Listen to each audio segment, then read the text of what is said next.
Hello and welcome to a very, very special episode of the Board Game Barbecue podcast with all 9 of us. Hey, everyone. Hey. This feels like just the other day we were all together. What is this? That was just the other day. Except this is all anachrony-like, and it's not going to come out for a couple of weeks, so it's going to... Anyway. This is the top 10 of all time episode. Well, it's actually top 10 to 6, and there'll be a future episode which is top 5 to 1 that'll come out after it. All 9 of us together this year, we decided it was just agonizing listening to other people talk about games that you wanted to have input on and be like, oh my gosh, I can't believe that's on your list. And so we thought we'd do it all together, and hopefully you'll find it interesting and listen along too. But before we start and get into it, we thought we'd go around the room and get everyone to introduce themselves and give us an idea on maybe one bold prediction, and then any crossover ideas or jinx theories. We'll start with Sarah. What do you reckon?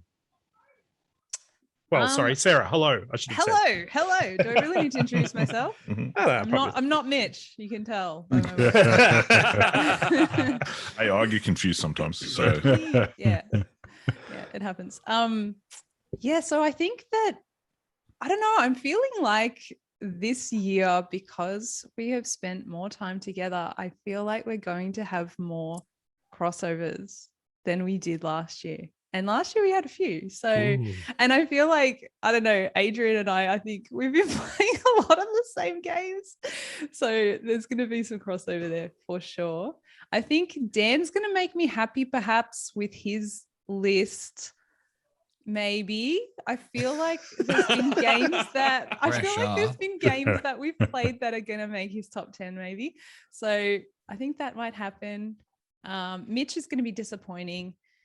That's not unusual.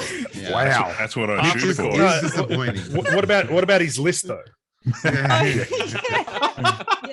and his list as well. Crossovers. Should I just have a wild stab in the dark? How many I think there'll be? Go for it. With my list or with everyone? With yours. So yeah. With my list. Okay. With my list. Oh, actually. Yeah, okay. I think there's going to be like 4 the same, maybe with Adrian. And I think that'll be the most out of anyone. That's a lot. Okay. But that's quite a bit. And all up, I reckon, I don't know, I'm going to go with 10. 10. Wow. Oh, so, okay. 10 crossovers across everyone. 10 crossovers. Wow. I actually think that's a bit light. Yeah, same. Okay. Thanks for that, Sarah. Connor, how do you think we'll go tonight? I think I'm going to have a few crossovers and jinxes with a couple of people. But my big surprise is that Scythe is not going to be your number 1 game anymore. So that's my big call. Okay. I think you might be right. Yeah. And I reckon that reaction was just because you're dirty because I've spoilt it. So, but in terms of crossovers, I guarantee I've got 2 crossovers with Jules, 100%, too easily. I've definitely got, I reckon I've got a couple with Mitch, maybe 1, maybe 2. I reckon I've got a couple with Dan. And I reckon I've got a couple with you too, Steve. I mean, look, let's face it, yours, mine, and Mitch's top 10 are going to be exactly the same, right? Because we just love each other's games. Yeah. But in total, I reckon about 12 crossovers. I think that's probably that's about right. 12 out of 10. That's good. No, 12 total. That was going to be my joke. 12 out of 90. Yeah. All right, Mitch, what about you, mate? Yeah, look, I don't think I'm going to have many crossovers at all. Looking at my list, I think the ones that the one that I would suspect would crossover, I think the people who would crossover with, they've already come out. If you're a Patreon and they've listened to the other Patreon episode, so I mean, from that perspective, I guess there'll be crossovers from previously announced numbers. But in terms of crossing over with 10 to 1s, maybe I think I've got one. Wow. Wow. Maybe That's two. So nothing. All right, 80. What about you? I think I'll have my most crossovers with Sarah and Death. I think I'm going to stick with Sarah and say potentially 4 with Sarah. Wow. Even though I think the other games that I have on the list, I know there's at least 2, maybe 3 she hasn't played, but I still have faith that, yeah, it's going to be quite similar. But as a total, I think maybe 15 out of the 90 will cross over. And I think there'll be just an amalgamation of all of us with the random crossover. But I think there'll be a decent amount. What about you, Dan? Looking at mine now, I'm thinking I've got at least, I'm thinking I've got 3 with Connor. Maybe even 4 with you, Steve. Wow. A couple originals, which you guys won't have in your top 10s, all up, maybe about 12 crossovers sort of here and there. My top 10 is, at least half my top 10 is different to last year's. Wow. Yeah. That was in my prediction. I predicted that yours would be the list that changed the most. Yep. I wonder if that's going to be. I've got a bold prediction, but I've recorded it earlier, so can keep it. Don't let that cut out. Yeah. Def. I reckon I've got the most crossover with Adrian. I think there's going to be 3 with Adrian, 1 with Sarah, 1 with you, Steve. There's going to be a crossover with Mitch, and I think that's it. Mm-hmm. Jules? Wow. Oh, okay. sorry. Have you got a surprise, Def? Sorry, like a surprise. Yeah, like what did I say before? A bold prediction. Mm-hmm. A bold prediction is that. No, I don't. How bold of you? Right, what about you, Jules? So I think I'll have a couple of crossovers with Connor. I think I'll have one with Def as well. I'd be surprised if I don't have one with Def. I think sounds ominous. Yeah. I think probably one with Sarah, and that might be about it. I think the rest of mine's pretty unique. In terms of predictions, I don't know. I feel like Adrian's list will change the most out of anyone. It's possible. Yeah, I agree. So that's my bold prediction. It doesn't feel bold, but that's what I think. I'm slightly concerned because we're recording this now and it gets released in 2 weeks. So I could have played 3 of my new favorite games by then. Yeah, that's true. That's very true. What about you, Mike?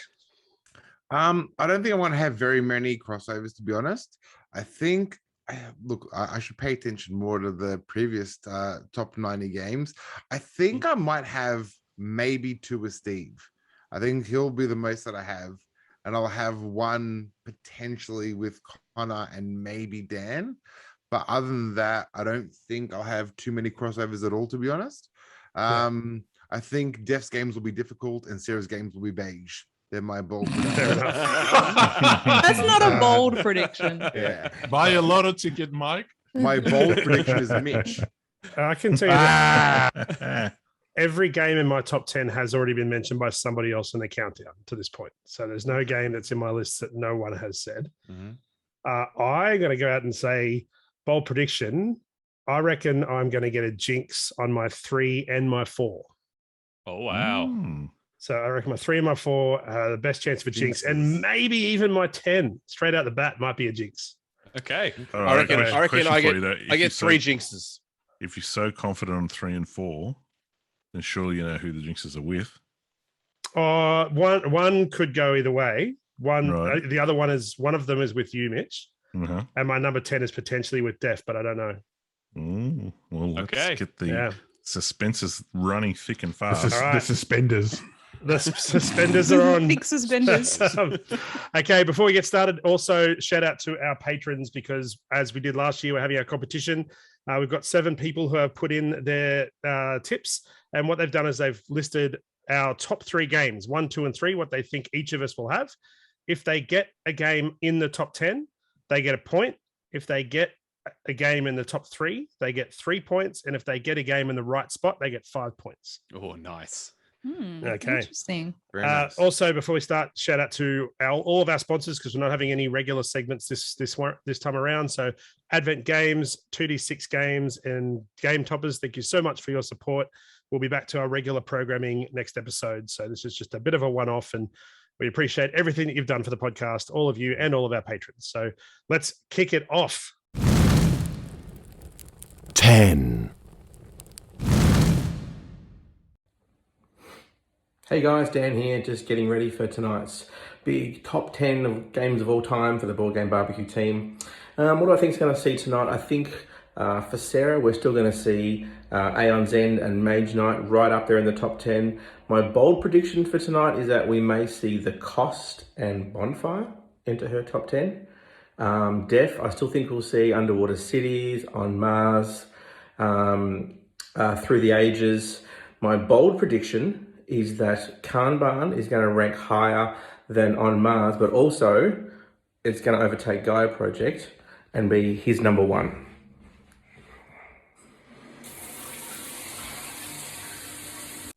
All right. My number 10. Okay. So I had to think about my top 10 quite a lot because it doesn't change much. It's very glacial, the movement, but I really worked hard to make sure that these games were my absolute top 10. And this one's an interesting one because the game is not fully realized yet. And that game it doesn't exist yet, but I've been playing it a lot. I've been playtesting it. We spoke about it recently, Adrian and I, and it's Anunnaki, Dawn of the Gods. Wow. Yeah, I know. It's huge. It's crazy, but it's better than Eclipse. It kicked out Eclipse. Wow. Oh, dang. Yep. It kicked it out. So I wanted a 4X in here, and this is the best 4X I think. Now everyone's I've like, played. I have to get on that playtest. I have to get on that playtest.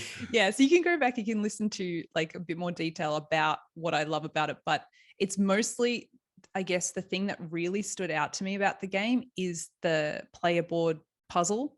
The action puzzle, it's just so good. It's kind of like a rondel, but even better. It's on this pentagram thing, and you have to plan out which action you're going to do, and then that depends on you plan out what action you want to do, and then from there it branches out to only a few actions. So you've got to think about, you just got to crunch it out, which action you're going to take, and then which one you're going to do after that and that.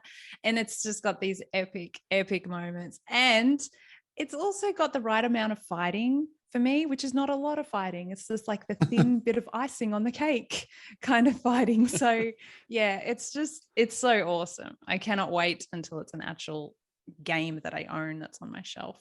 So that's my it's number like 10. Scythe in a way. Yeah. Fighting doesn't help you every time. So sometimes you want to front someone up and beat your chest and be like, I'm staying in this area. If you want to come at me, that's up to you.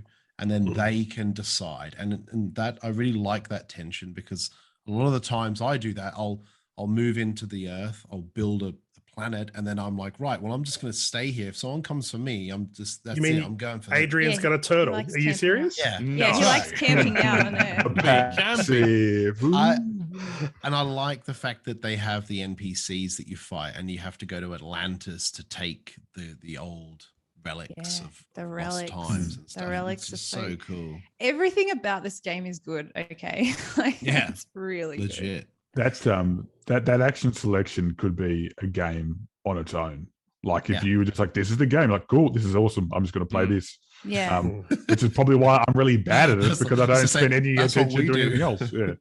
And that's the beauty of it. Pretty shapes and look at it. Look at the things you can do. And it's so Euro-y, and it's so solitaire, that part. But then there's also this huge interactive part of the game. It's what does this game not have? Is it beige?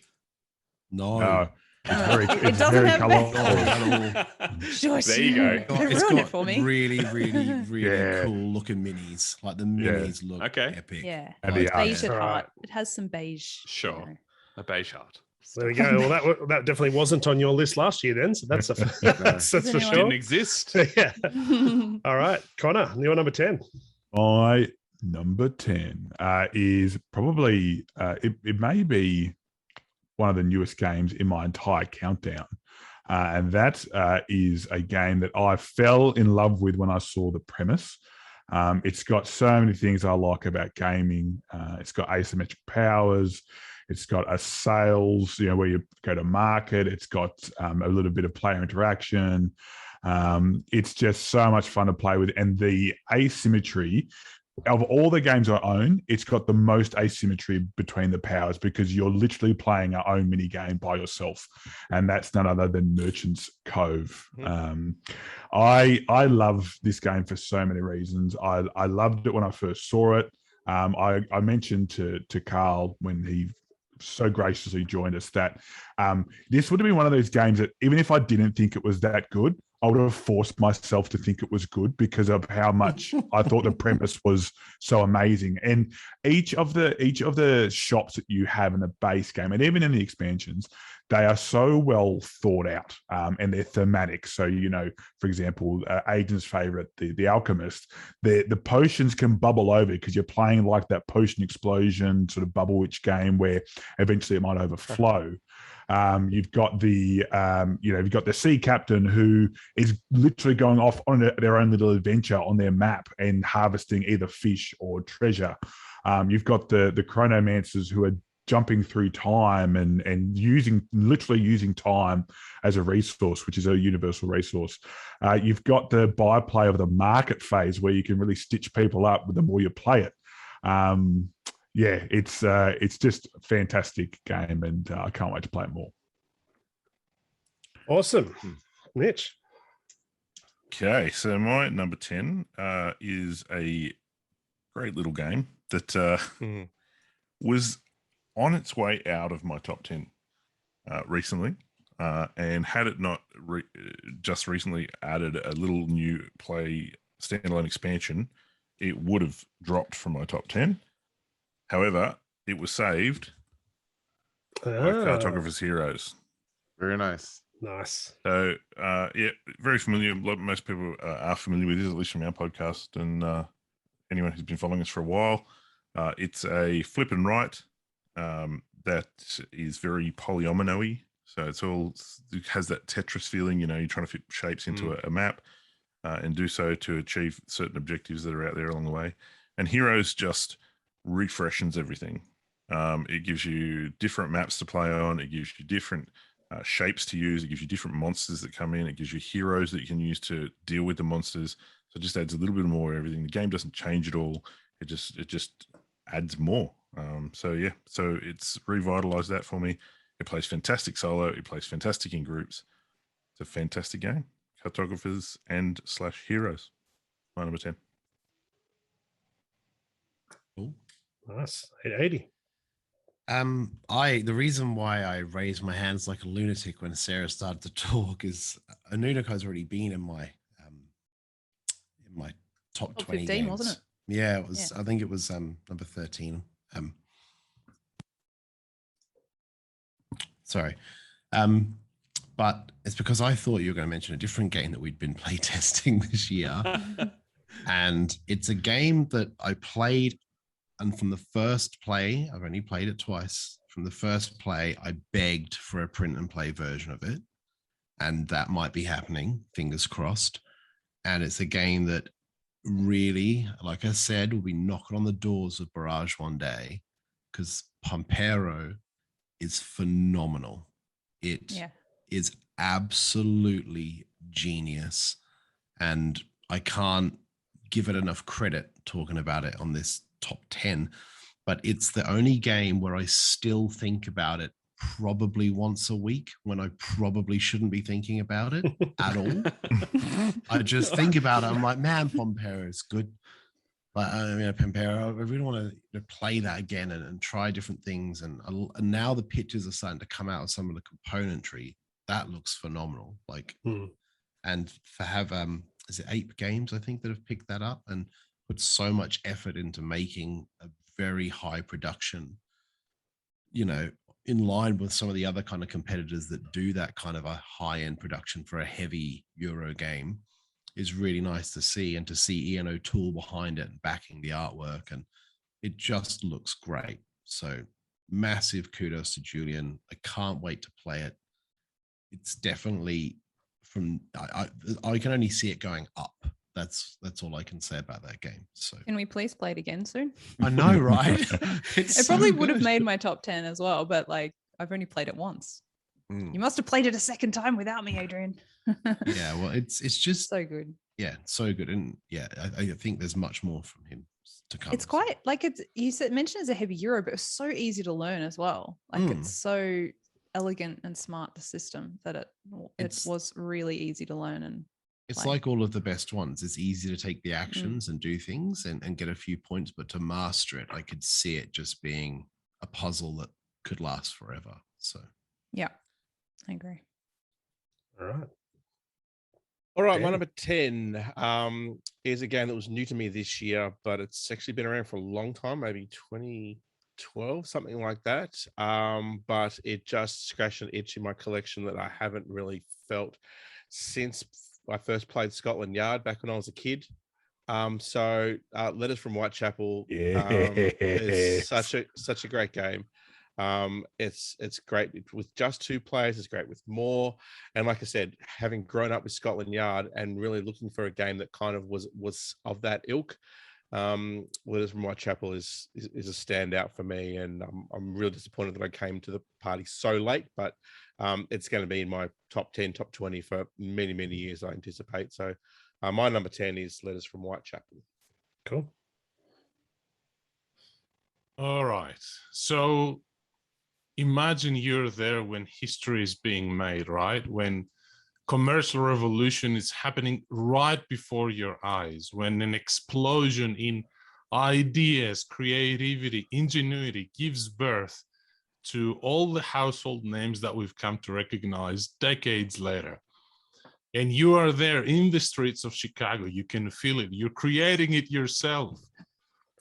You start these household name companies, establish small businesses to do business with, and make your companies to be the most valuable ones while still investing in every company that promises a bright future. So this is City of the Big Shoulders, my number 10. Fantastic. Your poker face is very poor, Steve.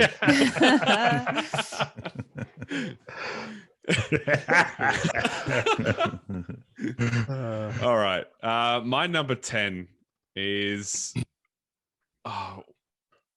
it's something special to me, and I think I'm going to say you can't remember what it is, Jules. It must be really important. No, I was trying to think of what to say first, and I think the thing I want to say is it's a game I harped on a lot about last year, and watching the community grow over the past year and seeing more and more people picking up a copy of this game and messaging me privately saying, I really have enjoyed this. This is amazing.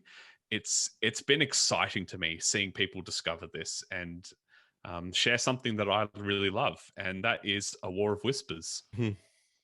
I think it's just an amazing game. It's so easy to teach people. It's so quick, 45-minute game with loads of tension, lots of tough decisions, and it's just brilliant. I've talked about it loads, but seriously, if anyone wants to learn this game, I will happily teach it on Discord.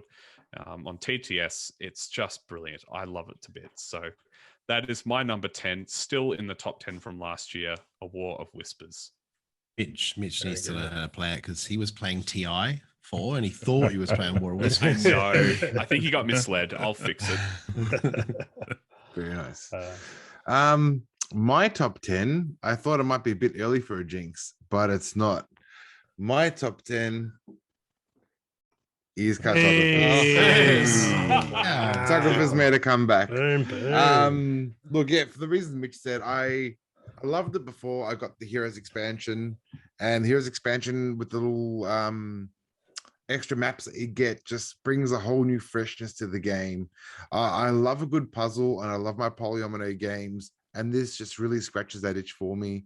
So much so I 3D printed a whole version of the game, which the new one has stuffed up for me. So I need to figure that out now. But I think it's also, I believe it's the first game for me from when I first started this hobby that I've done a 180 on with my opinion. When I first played it, I did not like it at all.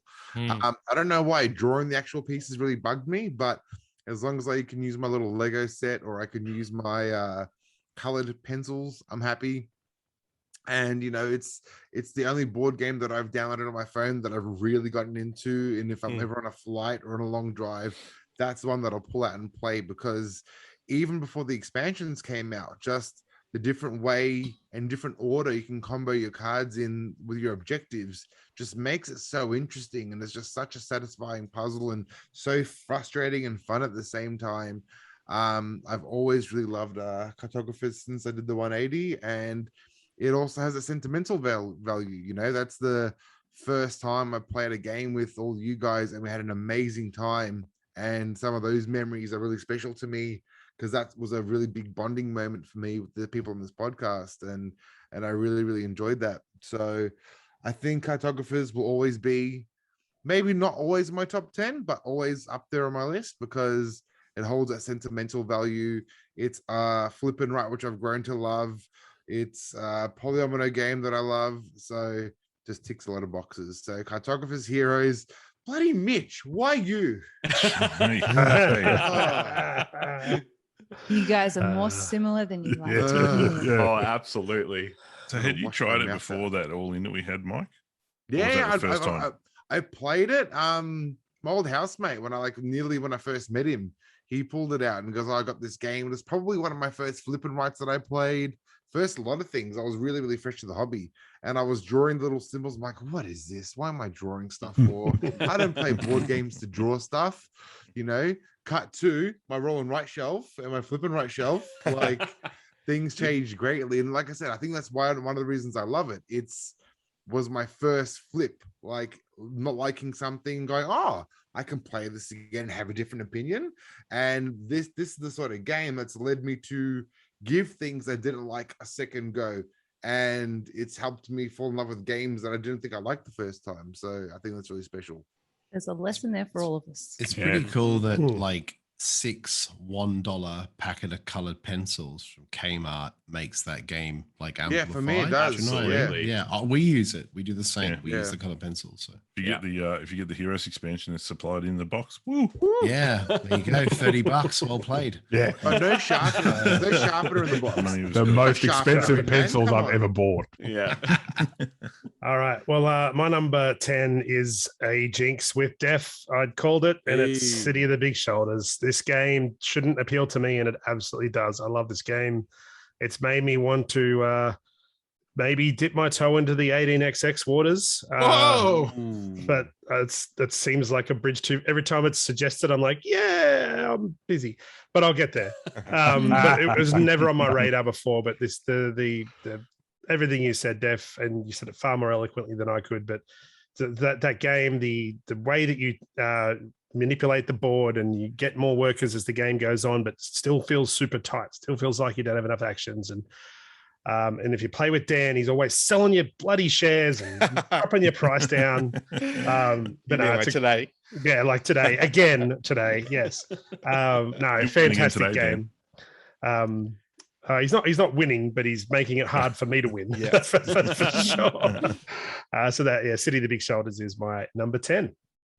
Is that because Dan was actually there during the Great Depression, so he knows like Knows what went down. All right, someone had to say it. Sorry. It's just like real life for me. I love you. 9. Okay, top 10 games of all time, version 2, the board game barbecue. So, Connor's top 10, pretty sure it's going to start with Arkham Horror, the card game. Pretty sure I have no idea what comes after that. I don't know if it's still going to be number 2, Connor, but if it is, that would be solid. And I'm trying to figure out if Spirit Island or Too Many Bones has risen up the ranks for you. We'll see. Adrian would have the most changes since last year if I had to take a guess. I predict we're going to have some good overlap on Mars, Kanban. Pretty sure Barrage is going to be his, number 1, 2, or 3. Pretty sure Weather Machine, that he's play tested a lot, will be there. And a bit of a interesting prediction is that maybe Simone Luciani's new 4X game, Anunnaki, I'm not sure how to pronounce it, might actually be in his top 10. We'll see. Mike, I don't know. Mike is going to be a surprise because he's played so many different games and he's been exposed to games that he doesn't usually play. Pretty sure Zombicide is still going to be sitting at the top or somewhere close at the top. Dinosaur Island, maybe higher? Maybe number 3? Oh, who knows? Who knows, Mike? Dan, I'm pretty sure there's going to be lots of Aeon's End there. What else has Dan been playing and raving about? I don't know. All these exploration games, but I think Aeon's End will still be there at the top. So this is 3 out of 3. Same thing. Sarah, it has to have mages, right? So let me see what has mages. Well, Mage Knight, but that's not going to be different. Mage Knight's going to be Sarah's number 1. Sorry, I haven't played it yet, Sarah. What else? Does Eclipse have mages? Pretty sure it does. So Eclipse will be in there. Sorry, Aeon's End, my mistake. Aeon's End is going to be in there 100%. But I do think there's going to be a few new entries in that. I don't know what they are though. Okay, Mitch, his number 1 game is going to be Too Many Fleets, or Bones the Dice Game. One of the two. We'll see. And I have a thought that maybe Nemo's War is not going to be as high as it was last year. Let's see. Maybe even a multiplayer game this year. Surprise of the decade. Who knows? Perhaps. Steve, I hope we finally see Scythe and Terraforming Mars off the top number 1 and 2. Everybody's sick and tired of seeing that. Move on. Move along. There's nothing to see here. These aren't the games you're looking for. They're fantastic games, but if you've changed your top 3, I'm pretty sure that Teotihuacan would still be in it. I don't know if it was going to be higher, but Teotihuacan would still be in it. Smartphone would still be in it. But what game could take the place of Scythe and Terraforming Mars? Terraforming Mars Ares Expedition. There you go. And the new The Crew game. Jules. Jules's top 10 needs games that have the words war, blood, rage, brawl, things like that. So super fantasy brawl. I don't know if blood rage is going to be there this time because Ankh seems to top that. So I would say Ankh is going to be in there. I will be surprised if I still see Vindication on number 1, only because I don't know if Jules has played it as much. But other than that, we'll see. Anyway, so these are my predictions. Well, not really predictions. I was kind of looking at last year's top 10 and see what the others would potentially have. We'll see how we go. Number 9, my number 9. So this one is one that moved up. It's always been in my like top 25, but I played it a little bit more this past year. I had an amazing game of it at the Sydney Game Day. And that is Tigress and Euphrates. So it's a bit of beige. It's a tile laying game. It's like a war game kind of. But the interesting thing, the really unique part about the game is that you're building these like civilizations with the tiles, and you don't own any of them. You know, it's not like you're attached to this specific city, and if someone goes to war with that and you lose some of it, then you're gonna, you know, be upset because you've lost your thing. What happens is you have these leaders, right? And the leaders are going to move around to these different civilizations. They're only going to control them for a certain amount of time. So you have to learn to be fluid. You can't be trying to hold on to everything, and you just have to gain points where you can gain points. So it's a game that's really kind of about opportunism, I guess. And the other cool thing about it is that you only get the score of like your lowest, you know, out of the 4 sort of things that you can do, the culture, military, whatever, your best score is your lowest score, right? So it's really interesting. It's such a unique game, and yeah, every time I play it, I love it more. So it definitely deserves this spot at number 9. That's Tigress and Euphrates. Cool. So my number 9 won't surprise many of you, because you know I'm obsessed with insert whatever and right here. And for me, this is the best blank and right game that you can get on the market. It is pretty much a Euro game in roll and right, flip and right form. It's tracks upon tracks upon tracks that when you unlock something or when you cross something off, you get a new piece to play with, or whether that's a citizen or a servant or a soldier or a builder. It is Hadrian's Wall. I sizzled it the other day on the show with Sam McDonald, and playing it that time during the week, it just reminded me how much I love playing it. It literally, I put it away, and I was about to put it back on my shelf, and I thought, do I want to play one more game of it before I put it away? Because you start to learn the strategies, and you go, I can't forget what I did that time, because that was good, but I need to build on it. And I think you said it, Steve, and other people have said it. It just makes you feel smart.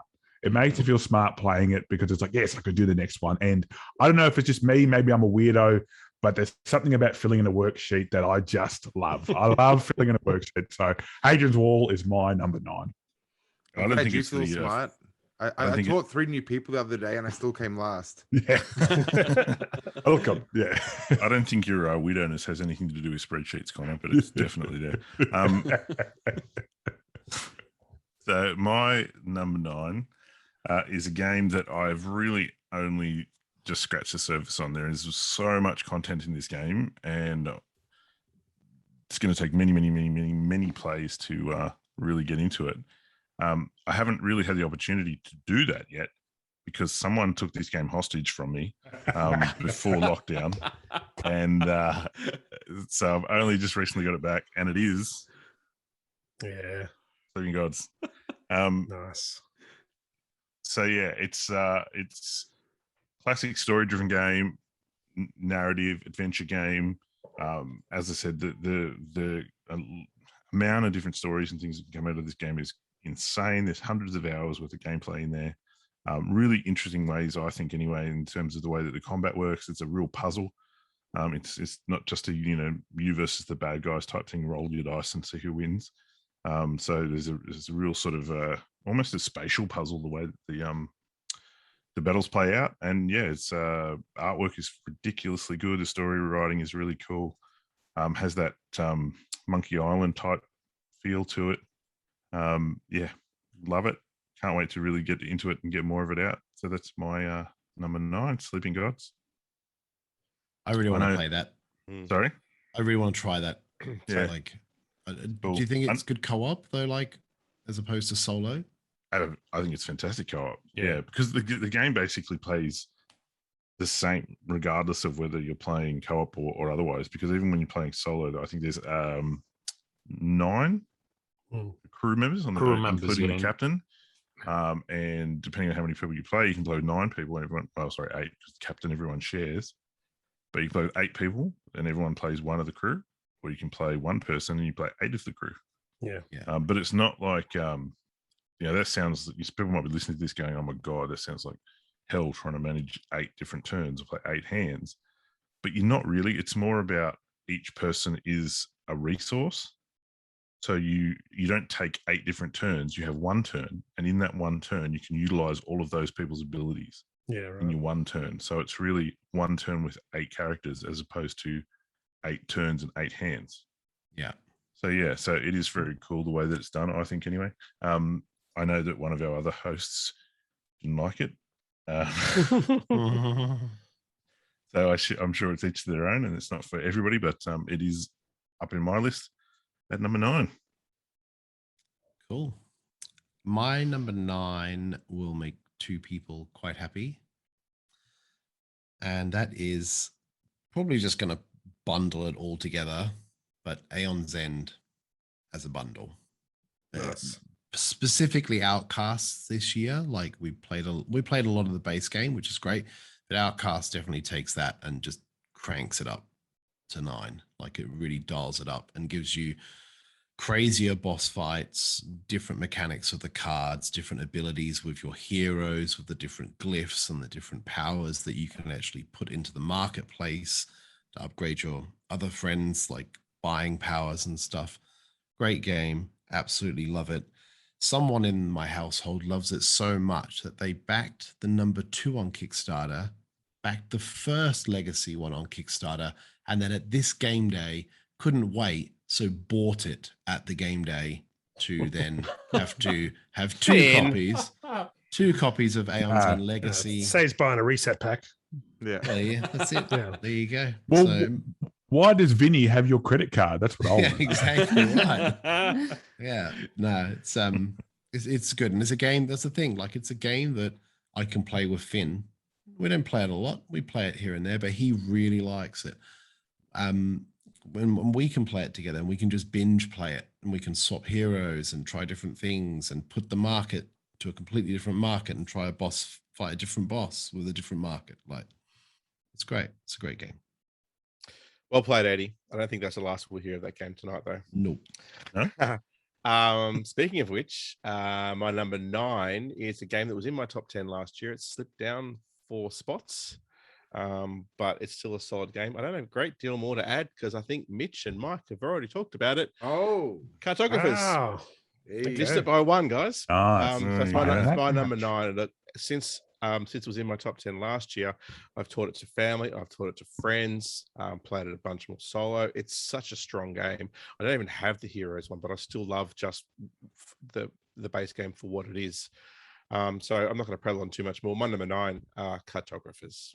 Do you wake up in the morning every day and look in the mirror, Dan, and think, what's wrong with my life? I don't have heroes. Because you should. I do. think you should. There's just something missing, and I don't know what the time it the is. Pledge Manager came out, I was buying a house. So Chestnut. and as big as the box is, probably not enough for a family of 4. So That's debatable. Well, it's great to see Cartographers getting a lot of love. My number 9, I'll take you back to 19th century Scotland. You're up in the highlands, you're trading, commerce is exploding, the whole country is moving, fast towards industrialization.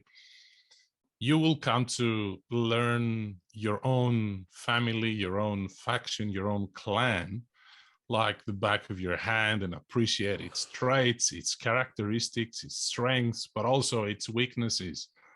You'll roam the fields of Scotland and grow produce to sell, trade, create processed goods. Exceptional gameplay, game-breaking faction abilities done right, and lots of actions with great player interaction. This is Clans of Caledonia, and it gives a great experience despite its small footprint.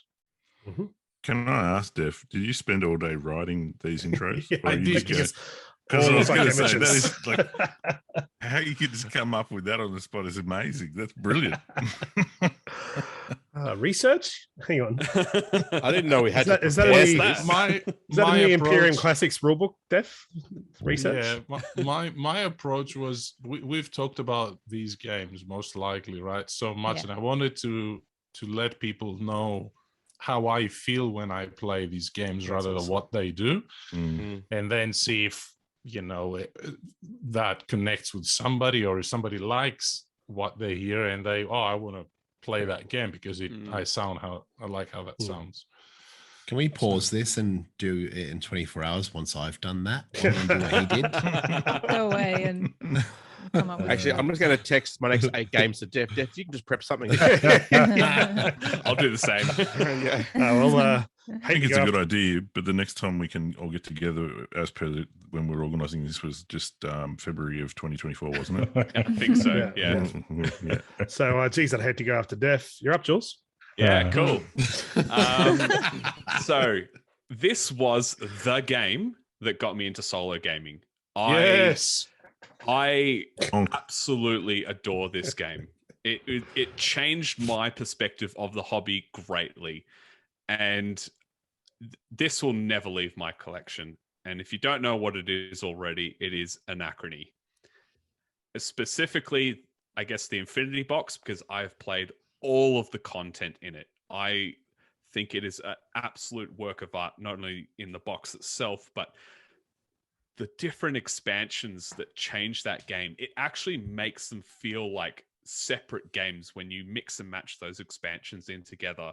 And depending on how interactive or conflict heavy, or if people are a bit more into Euro games and don't like conflict, you can actually change the feel of that game depending on the expansions. It's amazing. Like I said, it was revolutionary to me. It got me into solo gaming, and I've done lots since, but this is something super special. So that's my number 9, Anachrony. I almost bought it on Saturday. Oh, really? Someone was selling one in South Brisbane, and I was on the cusp of hitting the go button. But I was like, was it the Infinity this is Box? insane. Yes, it was the Infinity Box. I was like, this is insane. I'm going to get so much trouble for this. I can't do this. I'm freaking out. And I was like, I just said, look, if it's not gone by the end of the day, which I know it will be gone because I hope it's gone, let me know. And it was gone. So that was fine. Yeah. It wasn't my burden anymore. So good. Very nice. Well, I love some luck in games, but one thing I like more than luck is pushing it. And this game, Cubitos, it's made it on there. It's for me, it's been the Quacks killer a little bit. I haven't played Quacks in a long time, and that might have something to do with it. But Cubitos adding in the whole strategy of racing around the track and the different dice that you can get, and having 7 different options for each dice that you can choose, 4 different tracks in the box. I think it adds more variety every time that you play. And just like Steve playing Quacks, I haven't won a game of this yet, I don't think.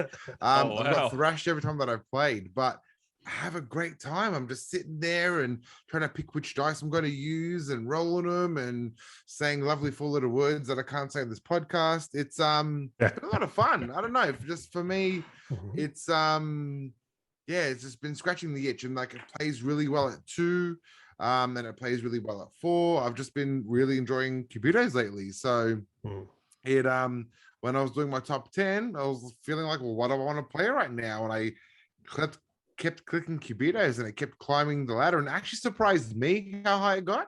And I'll keep saying it though, if I read this list today, things would be way different, because I've played 3 or 4 games recently a bunch of times that would definitely probably be in my top 10. So the day that I did my top 10, this got on there. So Cubitos. My number 9 is a crossover with Jules. He spoke a lot about this game, how much he loves it. It is Dwellings of sorry, no, it was Connor. Dwellings of Elder Vale. This is my favorite hybrid game, I think. And by hybrid, I specifically mean a Euro mixed with Ameritrash. It does it so well. You can play this game as a straight up Euro if you want. Focus on your tableau building and your worker placement. You can play this game straight up Ameritrash and just fight and fight and fight. And in both strategies work well against each other in as far as like winning the game is concerned. It's beautiful to look at. It's just every time I play it, I've enjoyed every game I've played more than the previous time.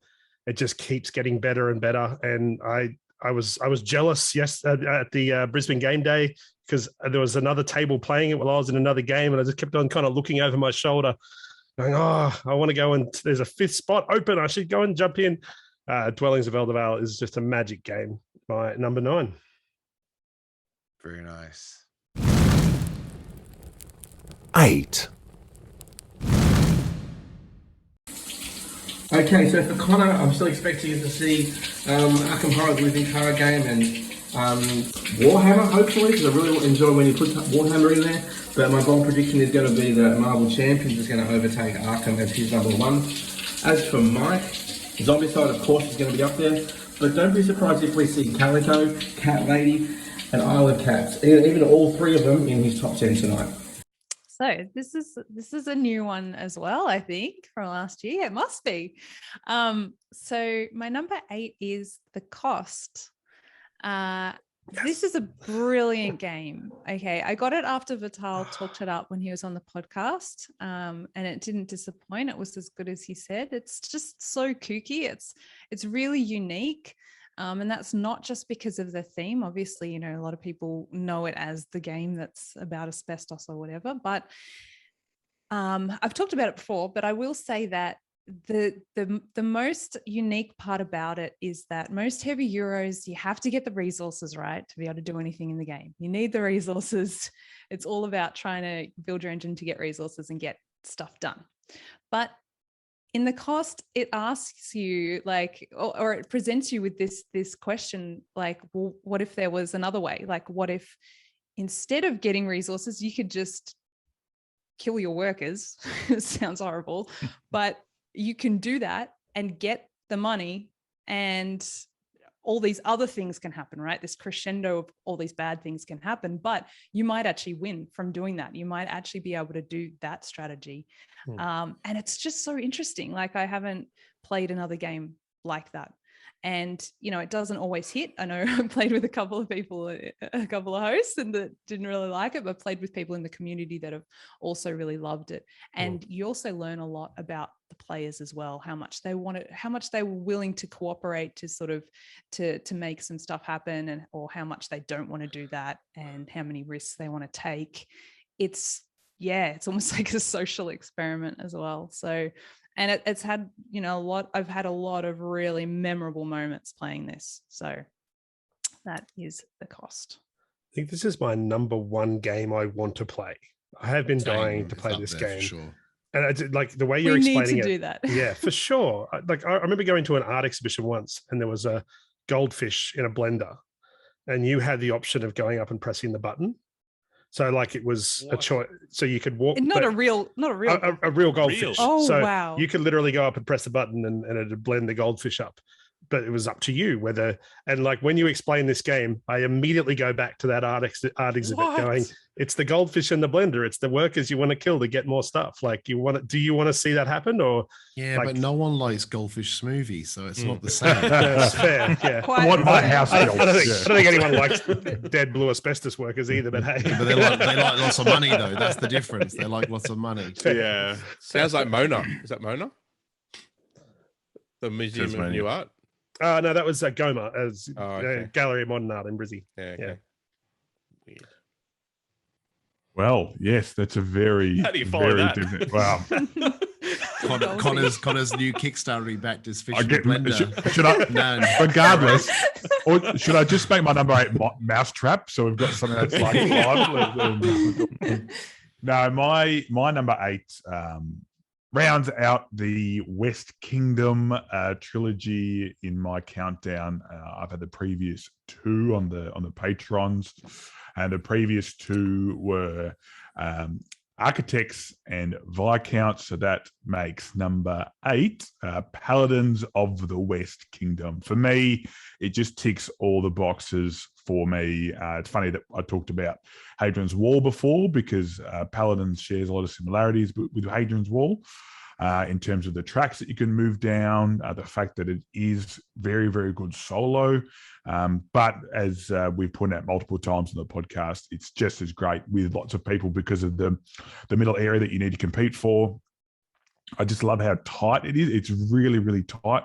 But for me, that actually makes it more enjoyable because, you've got to make some really harsh, when I say harsh decisions, not as harsh as the cost, of course, but there's harsh decisions in terms of, am I going to do that this turn? Am I going to save my worker so I can play it?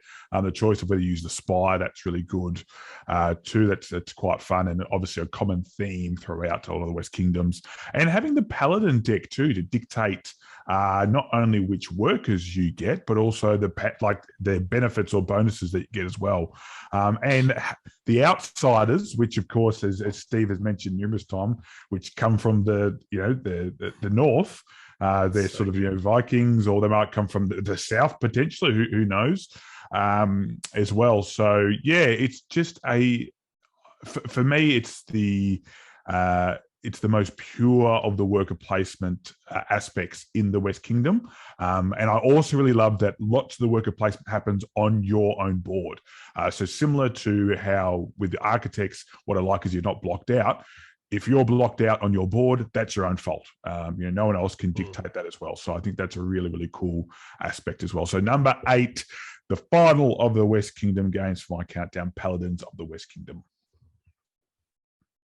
Cool. One I think I'm going to check out, because if it's as good as Hadrian's or has the similar DNA, I think I'll probably enjoy it. Tracks, buddy. Tracks and tracks. So my number 8 is a game introduced me by another podcast member, and it is none other than Vigno, which was introduced to me by Def himself. I think we played it with Steve, Connor, myself, and Def. First time we played it, Def taught us all, and by the time I realised I lost, which was about the end of round 1, I'd already bought the game. I remember that. It's your turn, Mitch. You're like, hang on, I'm just adding it to my cart. But yeah, it's probably on. I've got a few heavy games in my top 10, but it's up there with one of the heaviest. Just a really enjoyable game. I think it's got a light theme that some people tend to enjoy in terms of the wine. It's not less about making wine as opposed to the sort of production side of it and the industrial side of it in terms of getting your wines together, increasing their quality, and then shipping them off, whether you're importing them or saving them to go to the wine show, which for some reason every time I play it I keep calling it the flower show. Maybe it's the art. Maybe that's why you're losing. Yeah, could be. But yeah, it's just it's a top game. So many different ways to win it. But look at the end of the day, it's actually pretty simple. There's only 9 actions in the whole game that you can take. So yeah, once you sort of have played a couple of times and everything starts to click together, it's actually not as hard or as heavy as maybe you might see or think at the outset. But lots of fun. My number 9, I haven't played. I know Adrian's been absolutely gushing over the 2010 edition recently. It's because he just wants to seem cool and original. That's right. Hipster. But I haven't tried that yet, but I will, because at the moment I just really enjoy the 2016 deluxe edition. So my number 8, Vigno. If you like the 2016, you probably will enjoy the other one because you'll know most of the mechanics already. It just has some subtle differences that make it a tighter game. Yeah. So yeah, that's for me though. I know. It means you're guaranteed to lose. Well, winning or losing doesn't. I'm different to you in that regards too, Jules. Yeah. I'm not that fussed if I win or lose. I can enjoy a game either way. But I do get frustrated with super tight games. I know they're not necessarily for me because I feel like if I'm pinned down, I feel like I don't really have too much choice because everything is so tight that I get frustrated with that. And that's where I start to lose my sort of enjoyment. That's just a personal thing. Yeah. So I'm not sure if that tightness will change the experience for me, but I'm going to give it a go. What the hell? Like you say, if I already know the game in the 2016 edition, it should be only a short leap or a little jump to bridge it's not the too gap. much, The rule books are all there as well. You've got all the bits and away you go. So cool. Yep. Well, my number 8 is following a similar pattern as behind Mitch. It's from the same designer, but it's not Vinyos. It's basically Reservoir Dogs, the board game. The escape plan is phenomenal, like absolutely phenomenal. This is a extremely tight Fatale game. Like, it's not like the other games. It's ridiculously tight. Mike found that out firsthand, as he couldn't score in the game. But it's fun. Leave. But it's fun. Oh, it's fun. Even if you do get 0. I've only ever done it once. I learned that lesson. I haven't done it since. But it's the I can't get the words out to try and describe it. It's like the mind games that happen, especially in 2-player, of like, okay, I've got 3 actions left and I have to get out of the exit. Do I want to risk spending money to make money, end game money, and risk not being able to leave the game? Or do I just want to get out with what I've got now and don't, because if you're the first person out, you don't have to pay to leave. You just have to avoid the cops. So it's that kind of mind game of, is my opponent going out on the next turn, or should I just get out now? And it's like that race between the two. And then it's like they go to another location, then you go to another location, and you're just trying to maximize your takings before you leave. But yeah, it's extremely tight, like nothing else that I've played for a while. It's a lot of headspace, like mind games with your opponent. The entire game looks phenomenal. There's not another game that looks like this game. Not at all. It's fantastic production quality, great interaction. It's out of the ones I've played, it's the most interactive one that Fatale has done for me so far. But it's just next level. It's so different, and I really enjoy it for that. I love that it's that different. I love that it's not just a worker placement game where I'm putting down a worker to get a resource, and it's heavily thematic. Very, very heavily thematic. You feel like you're really pressed for time and trying to gather as much money as you can before you leave the city. So yeah, love this game. Escape plan. Awesome. My number 8. So when we did the top 10 last year, I was very green when it came to worker placement. Hadn't had a lot of experience with it, and you guys. I'm sorry, you were very green. I was very green. I'd never played many worker placement. It's a phrase. Yeah, Phrase. Means new. New stuff. Anyway, this is one that I learned from you guys, and I'm glad I get to mention it now because I know I got a strong feeling it's going to be mentioned a little bit later in the top 10 by someone else. But Architects of the West Kingdom, I've only actually played it solo, and I love it. There's something about the way the solo mode works where it always seems to know how to thwart you at every turn. It still keeps you on your toes. It's really, really clever the way it does that. But having done it as an oath, it stayed on my table for a good 2 weeks. I played it a bunch, and have since bought the Artisans expansion as well. But it's one of the games that I really am desperate to play with other people once we're finally out of lockdown. Almost the way Connor was describing it, I always thought we were going to have a jinx in, but I forgot that you'd already mentioned it in your top 20. So my number 8 is Architects of the West Kingdom. Nice. No complaints from me. Is there much difference in the solo? Because I've never done the solo. I've There never might done. be some. I've never done. You wouldn't know. Of our powers combined. Feels much more like Perfect gamer. Yeah. feels much more like a race in the solo. Like Yeah, they really hammer that cathedral, and you got to keep tabs. Yeah. Catch up. Yeah. Yeah. All right. My number 8. Imagine your city was destroyed in an earthquake completely. And then there was 3 days of fire that burned down everything that was left. And then there was a tsunami that got in and destroyed the rest of it. And you are tasked with rebuilding the city. You're in charge of clearing up the rubble, setting up new shops, holding grand openings of public buildings. And you do that with using your money that you gain from the trades, from commerce. You have to use the influence that you have with the nobles and the church. Imagine that.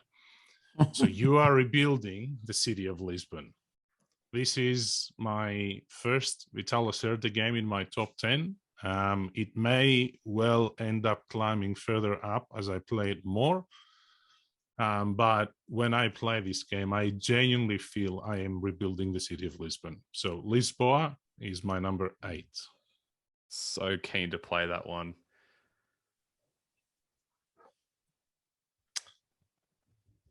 All right, take it away, Jules. Okay. Not as keen to do his next number, though. He's letting the suspense build or something. Awkward silence. All right, so my number 8 is a gem in my collection. I think this game offers so much in such a slim box. I love it so much. I have it. It's the only game in my collection that's signed by the designer, and I think it's absolutely brilliant. That's Brass Birmingham. Wow, that's this game. Wow. Love this game.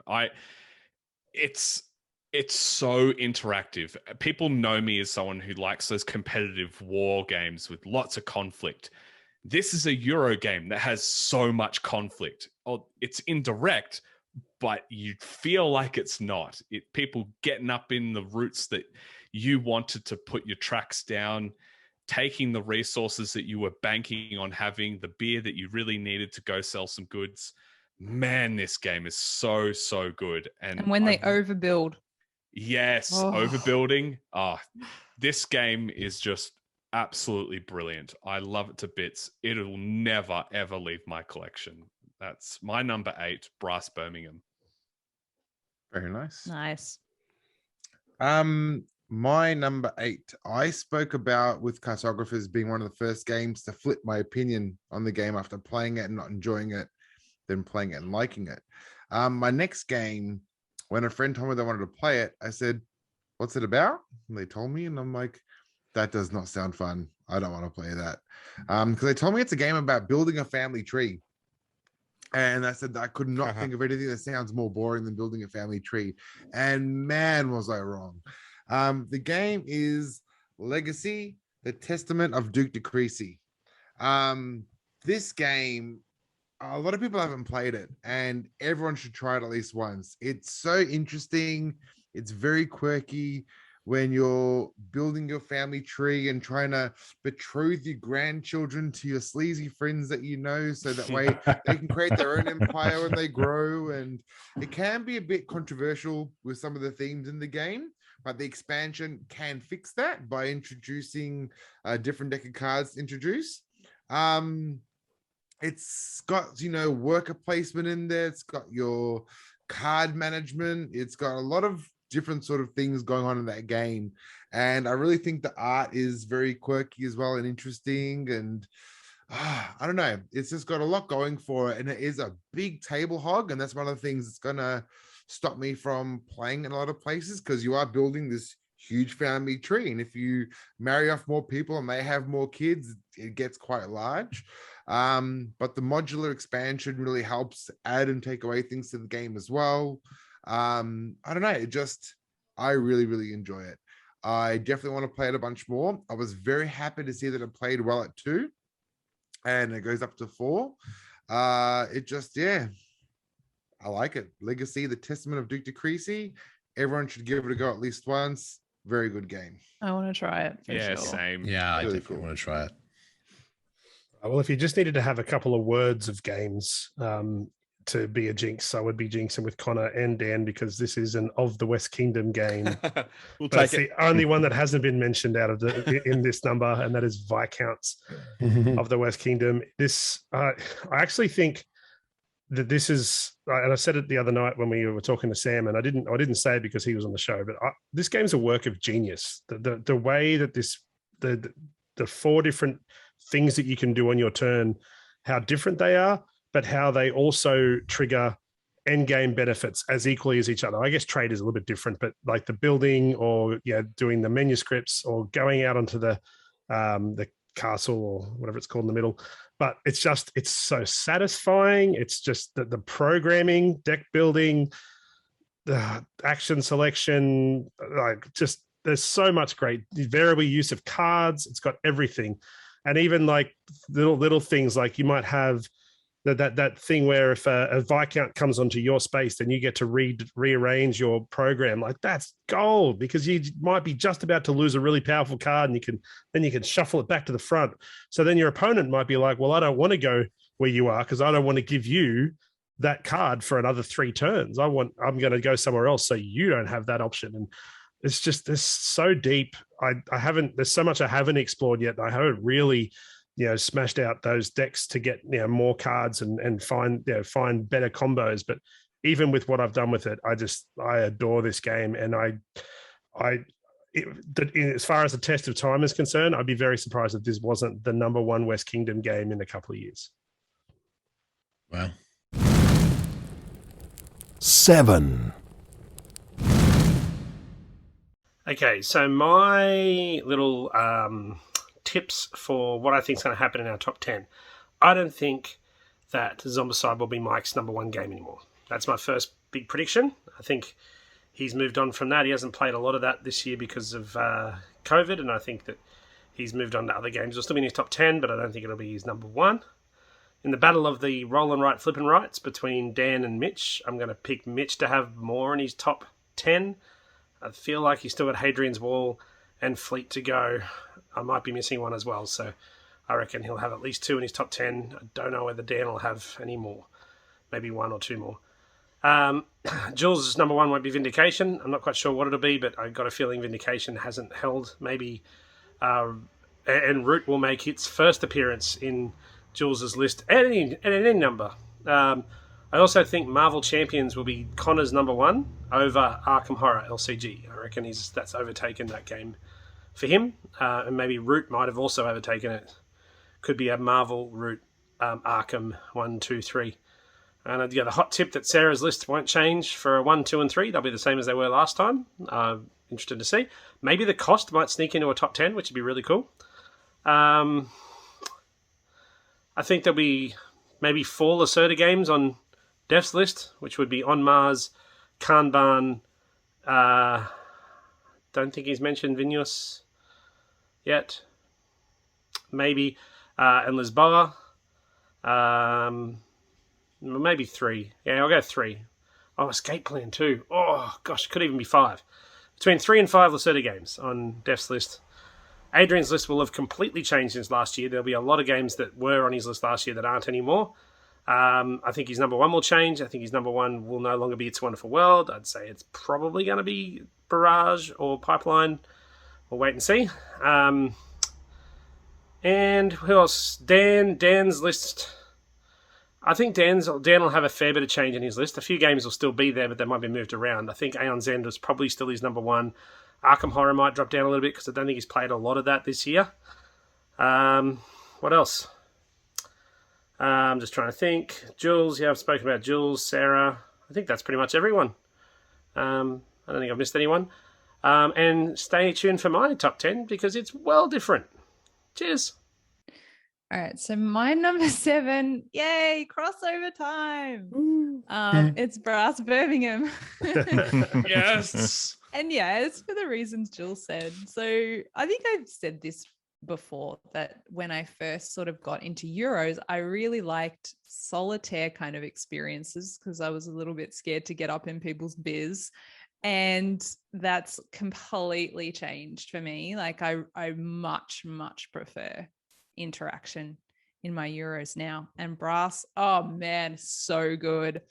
I remember last time I played it, I had like beer that I really needed to move on because, you know, the end of that first era, you can lose some of your buildings if they haven't been flipped over and things. And so it didn't get used. So there was that. Then I got like a factory overbuilt. So someone built a factory because mine was so low that they built over. It was just, oh man, it was so many like tense things going on.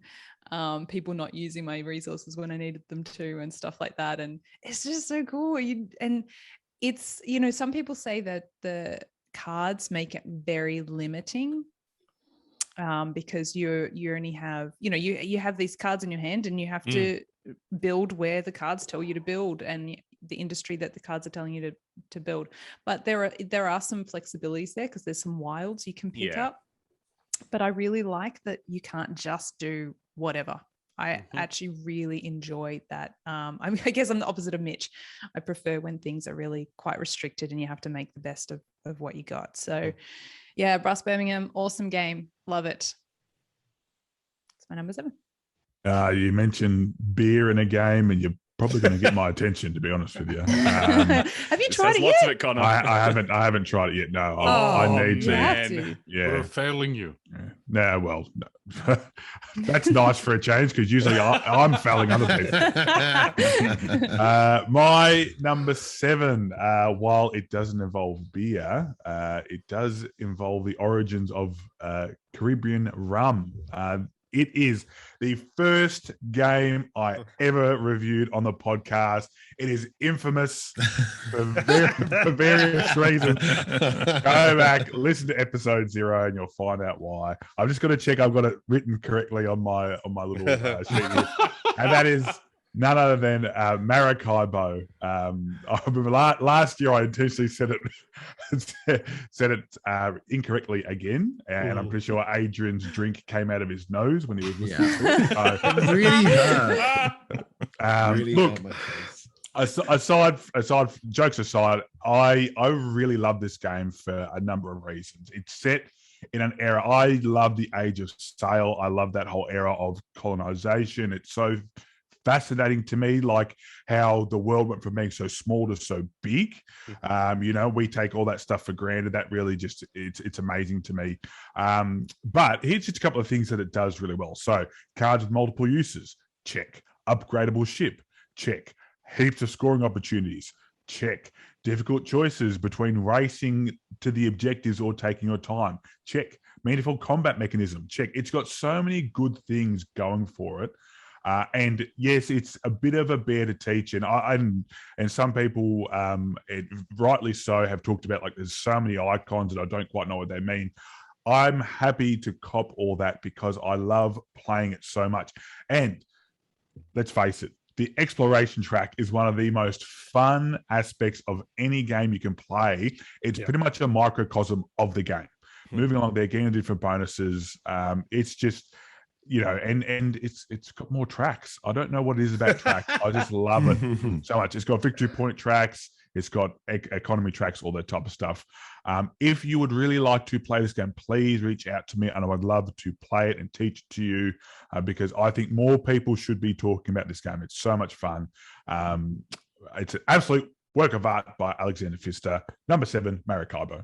I love how the boat is the action space. Yeah. Like how that moves from place to place. And that changes because the islands can have different tiles on them. I love that. That's really clever.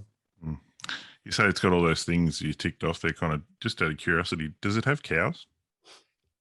Well, I don't think cows lived in the Caribbean islands, to be honest with you. Not a lot of room for cows. Yeah. Cows are always good to any good game, especially if it's one.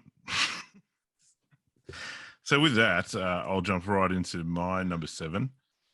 And it is a crossover with Connor. And it is one of maybe the greatest, maybe not the greatest. The greatest. Roll / flip and right. Oh, need to try this game. Adrian's Wall. Yep. So everything that Connor said, it's really. There's no doubt in my mind that in terms of combo tacticness, yeah, whatever. This is the number one. Yeah, other roll and rights that are good, that maybe up there challenging it in terms of overall are great, but this one does the combos the best. There's so many in there. There's so many different ways you can get the combos.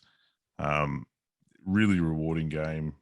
Yeah, I won't drag on because Connor's already said it. Fantastic. If you're into that sort of thing, get out and have a crack at Hadrian's Wall. Mine number 7.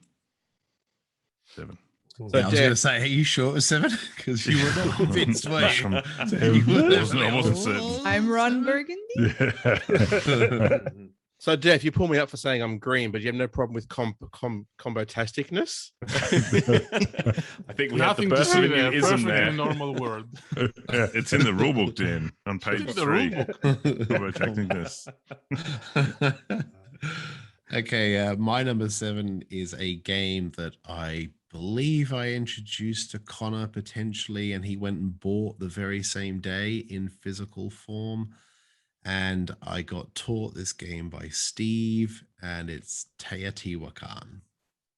Love it. Wow. Such a good game. Phenomenal. Haven't even touched the expansions yet. Played it 18 times. It's just epic. You can, swap all the tiles around. You can play it completely differently. You can do different strategies. It looks phenomenal on the table. The detail in those little people working in the town and the village. When you actually really look at that board, it has a lot of detail, and it's really, really clever. I love the game. Components are great. Those chunky tiles that build that pyramid are like nothing else. Nothing. Yeah, Connor loves it. I know it. He'll love it. But yeah, it's a great game. It plays great with all player counts as well, which I really like. I like the games that you can play with 2, then you can just play them with 4, and they're exactly the same feel. So yeah, Teotihuacan. You're right. I still remember. This just goes to show how disappointed any financial planners would be with me, because I was playing it with Adrian. I wanted to get it. And it was the day before the Brisbane game day, and I texted Dave from 2D6 saying, "Hey Dave, you got any copies of Teotihuacan?" He's like, "Yeah, I'll just keep one for you. You can pick it up tomorrow." I was like, "Yes!" So, that game it's so much fun, and I think it's another game that makes you feel really smart because cool things happen. Like then you ascend a worker, and you could go to a space that you couldn't go to before and get cool things. So yeah, it's awesome. I just want to play it more and more. I'm looking for all these games that make you feel really smart, because I haven't seen one of those yet. I still feel stupid no matter what game I play. Maybe it's because my bar's set so low. Just any simple. I got a point. I'm smart. If you're smart on your turn, and then someone else has their turn, and you go, that's how you play that. Well, this is my number 7 is also a worker placement, but it doesn't make me feel smart. In fact, I very rarely win. It's a great. I got introduced to it in the last 12 months, so it didn't feature in my top 10 last year. It's new. It's Viticulture. It plays great solo. It plays great at 2. It plays great at 4 and 5. I've got a couple games going on at the moment with BGA. I taught it to Jen just recently as well. But even just the solo, it plays really, really well. I think the thing that I like about it the most is just the economy of where you can go. It's such a logical process to making wine, but doesn't mean you can always follow that process, because someone gets there first. It just completely bugs you up, and you got to try and find alternative ways to get that process going. And I especially like it's one of those games that has a scoring track where you can go backwards. So sometimes getting negative points can actually help you sort of get a leg up, and then you sort of hit full speed in later rounds and just start filling out those wine orders and just moving things through your cellar. I really, really love it. It's funny because I'm actually not great at it, but I still really enjoy it, and I'm always learning more about it each time I play. Yeah, my number 7 is Viticulture. It's a great game. Very good. My number 7 is a game that if you told anybody Def would like this a year ago, they would say, where is Def and what have you done with him? It's deceivingly simplistic looks show their real face when you sort of start progressing through the game, where every single decision seems small and insignificant, but ends up having a critical impact on the outcome. Too Many Bones has been a huge surprise for me, and the amount of times I've played it and the money I have invested definitely justify its position in the top 10. For me, the gear locks progression through the game and the excitement you feel when your gear lock gains new skills are, unique and give this game its appeal. But above all, and I don't know if Mitch will agree with this, but the world building and the almost ingenious connection between the Gearlock's actual personalities and their skill dice and powers in the game makes me laugh in every single game, gets me immediately on their side. I'm talking to them like they're my pals as they try to take down the tyrants. Too Many Bones, number 7. Wow. All right. 2021. It's been a year of tough moments. It's been a year of a bit of soul searching. Luck. I know what this is. Yeah. I think I've finally decided I really like this game. It's Root. Yeah. Yeah,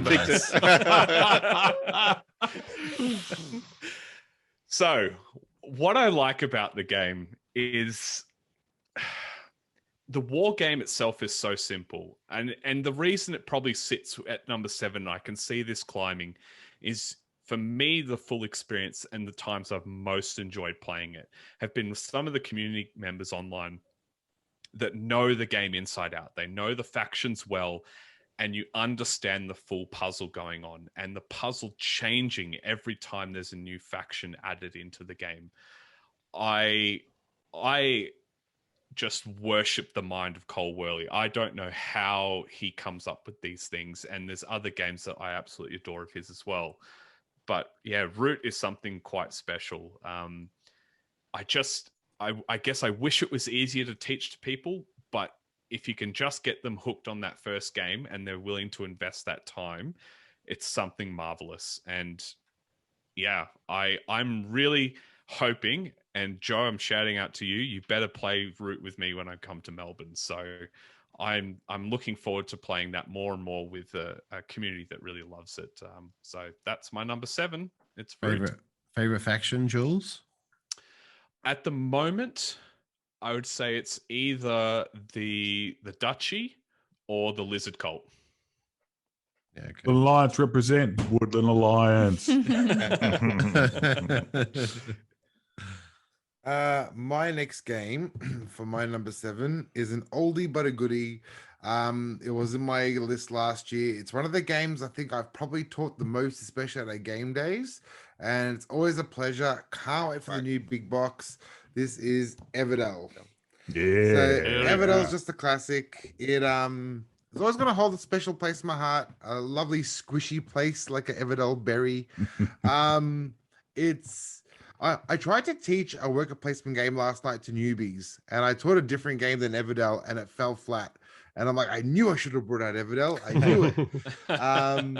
It's gorgeous. It's everything I think I wanted in board games when I started board gaming. Like, it just captures the eye. It's fun. It's competitive. And just really satisfying when you play. I really like building an awesome tableau, and every single time that I play it, I'm doing something different because there's such a big bloody stack of cards. You're not going to get the same thing every time. So every time I've played it, last time that I taught at a game day, I remember finding, I found these couple cards that I always thought were rubbish and I couldn't see why I'd ever use them. And then I got this tableau and they were the best cards in the world. And it just really excited me that it could do that for me. So Everdell is number 7, definitely earns its spot. Amazing game. Alrighty. Well, the rest of the games that are on my list were in my list last year. Now, not necessarily in the top 10, but like there's no more new to me games remaining. And this one was my number 2 last year. This is Terraforming Mars. Wow. I love this game so much. As has been the theme with pretty much my entire list so far, it's those games that I just struggled to get to the table have fallen. And this is a game that has, from day one, have always struggled to get to the table. I don't know, like I love it dearly, but I can't find a group that does. So Terraforming Mars sits on my shelf looking at me. And I have played the solo version on the app like 200 times, but it's not the experience that I want. I want that full game experience. So Terraforming Mars is my number 7 game of all time. Maybe if the production was a little bit better, you know. Like, we need to find a group that's into 1990s clip art. Yeah. Yeah. So harsh. 6. Okay, so for Adrian, I'm expecting Pipeline and Barrage to still be really high up there in his top 10, but wouldn't be surprised if Whistle Mountain ranks quite high this year. As for Jules, I think some of the usual ones for Jules, like Blood Rage, maybe Unsettled, Vindication will certainly be up there, but I'm expecting to see Super Fantasy Brawl, maybe even Oriflamme in his top 10 tonight. Okay, so my number 6 is a game I think that's been on my top 10 for a very, very long time, and that is Terra Mystica. So Terra Mystica is basically the first version of Gaia Project, I guess, and Gaia Project's been talked about quite a lot on the show, and the reasons. I think the reasons why a lot of people like both of these games is because of the amazing thought and craziness they've put into the factions and all what the factions do that are different, right? So it's not just having an ability, but it's also you build a stronghold and that does something different to everyone else. You get different incomes to everyone else, a bit like Barrage, that player board. As you unlock things and you build buildings, it's going to be more and more, you're going to be more and more different to everyone else, every other faction in the game. So yeah, it's just amazing. It's just so replayable. I could just play it forever. I really like it. And I guess because I started with Terra Mystica, instead of reaching out and getting Gaia Project, I went and got the 2 Terra Mystica expansions instead, because I know I can always play Gaia Project with Def Online or something. So, but yeah, there's even more factions to explore. So I'm going through that now, and I guess rediscovering it in a way, because this has been a very, it's been in my collection for like 8 years, and now I'm sort of rediscovering and trying different things. So it's really cool. I love that. And I'm sure I'll be playing it for another 8 probably. So that's Terra Mystica.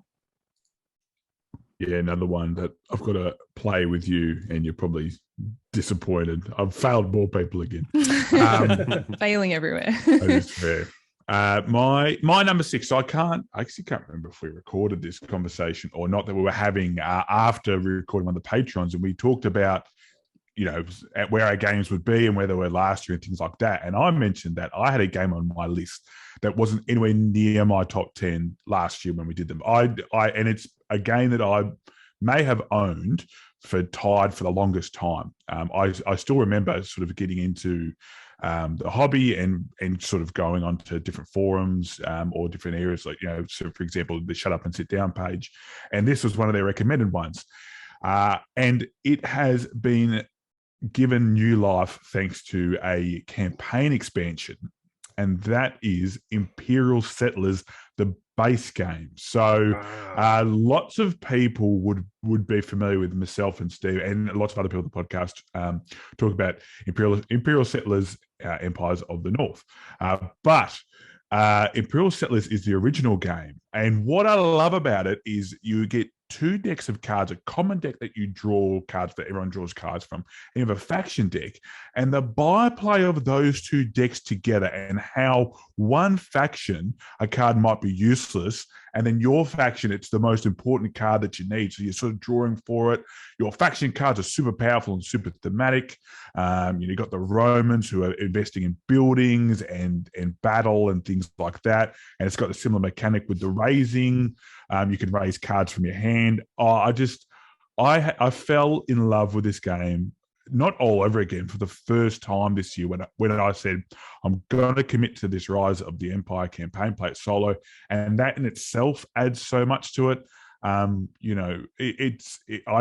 cannot speak high enough of this game, and it saddens me that not more people play this, but it does make me happy that Empires of the North is also such a good game. So if I have to live with only one of these games being super popular, I'm okay with it. But please, once again, like I said with Maracaibo, if you would like to play this, it satiates my need for that Magic, the Gathering that I used to play when I was younger. So Imperial Settlers, the base game, but if you have the bit of extra coin, get Rise of the Empire. It is fantastic. Cool. Okay, so my number 6 is a game that wasn't on my list last year and it's creeped its way up because, unlike some of the other ones we talked about, I did get to play this one a bit more often this year, and that's why it's pushed up. And I think Mike will definitely agree with me that it is the undisputed best zombie game on the market. It is Dawn of the Zeds. Wow. Coming. So Dawn of the Zeds, I jokes aside, I actually mean that. I think this is the best zombie game that is out there that I've played. It's really intense in terms of the pressure. You constantly feel like you are one move away from being absolutely overrun by zombies. It's a co-op game, so you're all working to try and keep the zombies out of the center of town and overrunning everyone and killing everyone. It has that kind of pandemic style pressure in that as soon as you put out one fire, there's 5 more that start up, and there actually fires in the game. When the zombies overrun a town, that town becomes a chaos zone, which is represented by a fire token and whatever else. So yeah, it just has every sort of zombie element that there is to have in a game. The way the rulebook is set out and the way the game plays is really good because it starts you off with a very sort of cut down basic game with only a few sort of mechanisms in it. And then as you progress along, you can up it. It's like adding a little expansion component every time until you get to the director's cut, which has just got everything. It's just like absolutely the apocalypse is coming, and yeah, it's fantastic. So that's my number 6. Awesome zombie game, Dawn of the Zeds. My number 6 this year was my number 1 last year. Oh, yeah. It's just dropped so hard because even with the expansion so hard that's down come to out, 6. it's decent slots, but like it's only mainly because even the expansion that does add a lot, and the expansion makes it better and is really good with the expansion. I'll stick my guns at that for sure. It just doesn't get played enough. Like these games that I don't get to play, it makes it hard to warrant putting it there. So It's a Wonderful World is creeped down the list. Wow. It's still a great game. It was actually taught at the game day, 5-player with the expansions. And when I saw it, I was like, I really want to play this and I also would love to try it with 7 because 7-player would be just crazy to try. So I've done it once. It's mental. Yeah, it's exactly. And it's because you're all drafting cards at the same time. It's not that slow. And when you start to go along the track, you just go, oh, okay, I get 2 blue, and everyone else gets 3 blue, 4 blue. They take their own things, and you just keep moving. So if you've got a group that know how to play it, it could be not much difference in the player time between like a 3 and a 7 player game because it's all done at the same time. Yeah. So, It'd be really different to see how that draft would work, knowing that you're only going to see your deck once. Exactly. That's crazy. That's really crazy. It makes the competition for generating the most resources so much tighter. For sure. 100%. Yeah. Because you're only going to get, potentially one of them out of or you 5. could get 0. You could get none. Exactly. So now that would be really interesting. So I might try and hook that up actually the next game day. See if I can get that done. Cool. 7-player game of that. But yeah, it's a wonderful world. Still a great game. Still really good price point, great components. So it's still worth looking into. So yeah. 100%. I've only played it at 2 or 3. I'd love to play it at 5 or 6 or 7. That would be insane. Yeah, for sure. My number 6, I don't think anyone else has had something. I could be wrong. I don't think anyone's had anything in their top 10 this year that was in their top 10 last year and has actually climbed. This was my number 9 last year, and it's now climbed 3 spots because, and you guys know I love my story. I love games that sort of evoke that sort of narrative out of it. But with the recent 2400 expansion, Chronicles of Crime just continues to knock it out of the park for me. I think when it was in my top 10 last year, I'd played the base game and I'd played the noir.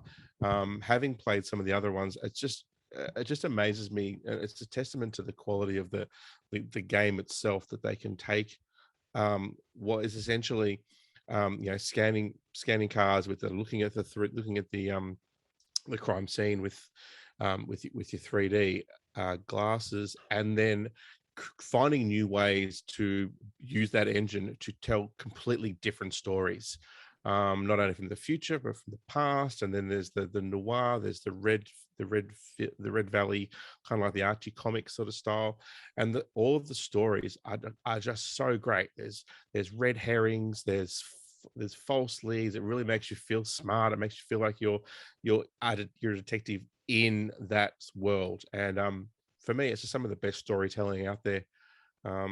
Chronicles of Crime for me is a solid number 6. I want to play one of those. Okay, my number 6. It occurred to me yesterday that games age badly, right? And they age also quickly. So you have games that you've played and then very quickly you go, how did I like this game? Or, you get over it quickly. So when a game has stayed in the spotlight, I guess, for 20 years, then that says a lot. When there's been more than 250 maps designed for it, that says even more. It has one of the tightest economies in a board game I've ever seen. And it can be one of the meanest games you will ever play without being a war game, Jules. But the large decision space, and most importantly, and surprising to me, the huge player interaction make it extremely fun and extremely addictive. So until I play more 18xx games, Age of Steam is my number 6. There's something very nostalgic for me about steam locomotives, and I know it doesn't look like much, but if you give this game a chance, these trains will show you they're beautiful. They're gonna whisper their stories and their memories to you through metal, fire, and steam. The train people. That was such a romantic sort of narrative there. The train people love trains, because I thought as a joke I'd stand at the Age of Steam game of a 6-player game, and then they were like, "Oh, it's so good, it's this," and I was like, "I don't like trains," and then everyone's face dropped, and I was like, "You suckers, you all just got baited," and they were going off. They did not like that I said I don't like trains. I'm really keen to try it because that's Martin Wallace, just 100%. a brilliant mind. Okay. My number 6. The very first time I played this game, I would say it's probably one of my most memorable gaming experiences. And it is my least played game in my top 10. And I am so excited. Actually, I should also point out, It's the only game in the top 10 I don't have a physical copy of as well. I'm so excited to get this to the table more. I think it's absolutely brilliant. By the same mind as Root, it is PAX Premier second edition. An addiction. And it's an addiction. It is absolutely an addiction. That was a Freudian slip if ever I heard one. Yeah. Man, this game has so many amazing systems layered on top of each other. I love the way that you can just switch allegiances on a whim and it completely throws the balance of the game. And everyone has to scramble to change their strategy, change out their tableau. I love the reset system in the game where the board gets wiped if there's a successful coalition. It's just amazing. So amazing. I think it just sneaks above Root because even though it is a very heavy, complex game, it is more accessible because you don't need to know all the factions. There are none. It's everyone starts on the exact same footing. You start with no hand, nothing in your tableau, and just 2 rupees or 2, I don't know what the currency is, but you start with 2 coins. That is it. And the game just evolves, and every time it feels completely different. The reason I'll say that my first experience was so memorable is what I love in the game is if you get any points in the last round, they're worth double. So no matter how terrible you're doing in the game, you can always just plan to set yourself up for that last round, play the long game. And that's what I did and won by 1 point by claiming all of the points double in that very last round. It is amazing. It's absolutely a work of art. Love it to bits. My number 6, PAX Premier second edition. Very nice. My number 6 is a crossover from tonight, and that's with Dan. It's one of the games that you guys wouldn't stop talking about, so I had to try it. And that's Architects.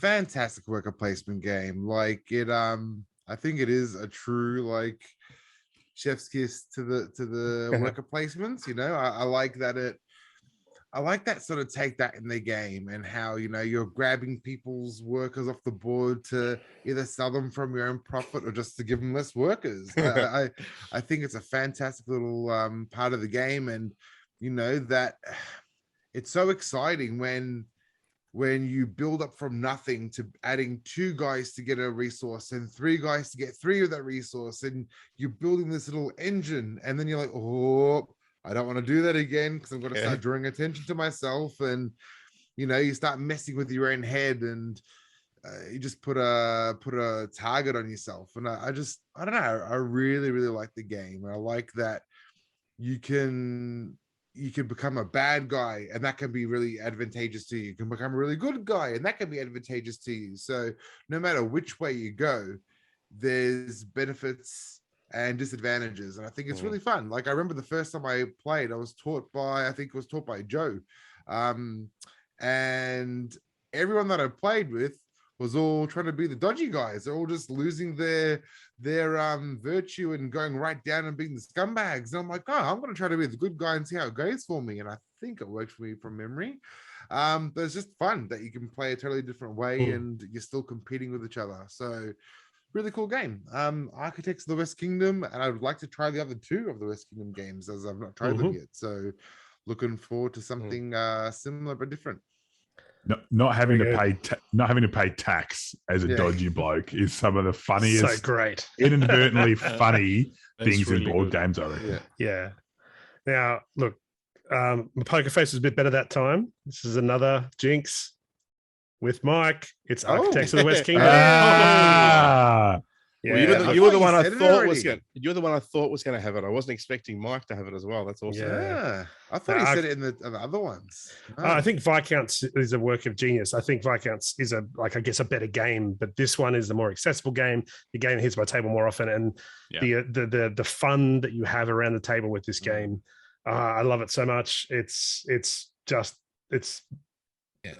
hard to explain. So great. Everything that everyone else has said is so accurate, and play with the variable playing powers if you haven't, because that changed the game again in the positive, if that was even more possible. Work of art, Shem Phillips, legend. That is my number 6, Architects of the West Kingdom. Okay, thank you for tuning in for our 10 to 6. We'll be sure to, the next episode will be our 5 to 1, counting down to that illustrious number 1 position. But in the meantime, thank you very much for listening. Thank you, everyone. Thanks, Thank bud. you. Thanks, guys. And we'll see you on the next pod.